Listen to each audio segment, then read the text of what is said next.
What's happening, y'all? Ray here, and today we're going to look at a dog collar. This is the T1s by Dr. Trainer. This was sent to me for review, and we're going to take you down to the desk. I'm going to show you how to work it, show you what it comes with, and hopefully leave you interested in it. But let's go on down and I'll show you what we got.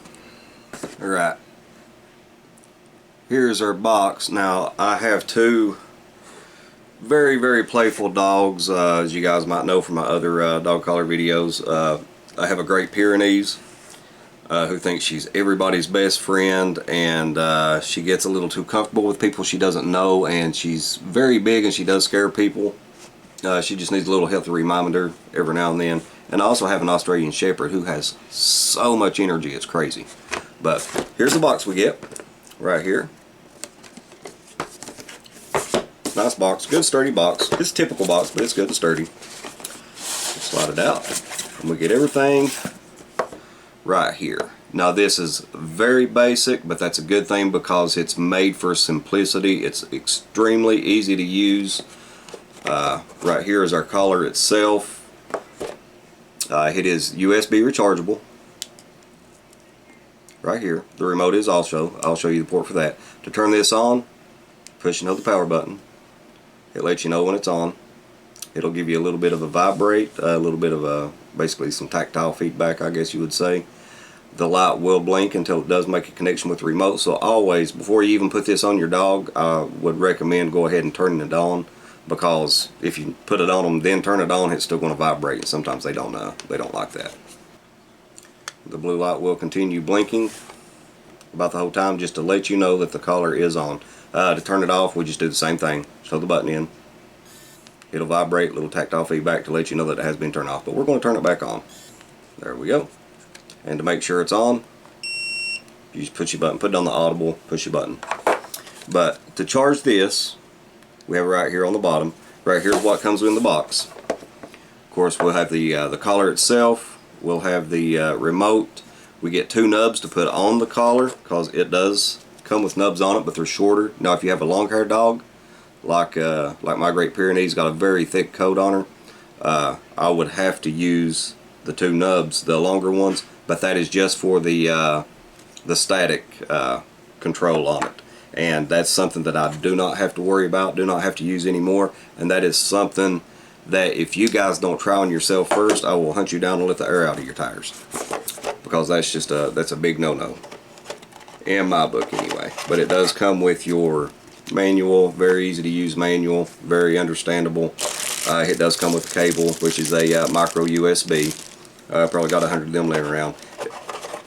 It also comes with a tester. Now to use this to make sure that it is working, basically you'll just put your tester on your nubs here, and the middle one right here will be our static. Put it on there, push your button, it lights up red, and that way you know that that is working. But I say you stick it to your arm or something, you know, because I would never use this on a pet, especially if it's a pet that I love, without knowing what they're going to feel. To turn the settings on it, basically her whole bottom part is really cool because you can't see anything, but then that's also your screen. Now to change the setting on this, it's 1 to 99. We'll push our setting button right here on the side. It will show you the battery for the remote and the battery for the collar. It's 1 to 3 bars. And to change the strength of the shock up and down, there'll be two buttons here on the side, an up and a down. Just push it till it blinks, and you can just hold it in and turn it down. And this should probably never be used any higher than 20 or something, depending on what kind of dog you have and how stubborn they are. But on 20, it gives a it's more of a startle than anything. Hopefully that'll be enough. If you have to turn it up, just please know your dog's limitations. But you can actually do all three at the same time. Vibrate, sound, and shock. What you heard there, that was just the vibrate on it. You know, that wasn't the shock or anything. But just to use any one of them, say you just want it on the vibrate function, which is honestly what I use a lot with mine. That's their second chance, and I never have to get past that. You just flip the switch up. Basically, it doesn't have a safety switch. The safety is if they're all three down, then of course there's nothing for it to do. There's nothing for it to control. Your sound, you know, you just, as long as you hold it in, it'll keep doing it. You turn that off right here. Same with the vibrate. As long as you hold it in, it'll vibrate, and the shock will be the same way. But that's very simple, very straightforward. It's super light.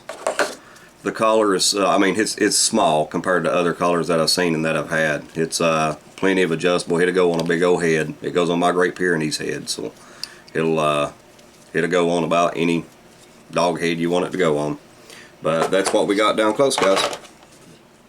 Alright guys, I'm going to put a link down in the description straight to this. This is offered by Pet Offers on Amazon, and it's $49.99. Very well worth the money. Something that's going to be longevity. You know, it's going to last you as long as you want it to, really. It is IPX7 waterproof, which means you don't want to let them jump in a swimming pool with it on, but if it's raining outside or whatever, you know, it's it'll be perfectly fine. But links in the description. $49.99. I do highly recommend it. It's very simple. It does what it's supposed to. It's nothing fancy, but it's not made for that. It's made to be functional and easy to use. But guys, thank you all so much for watching. Y'all take care.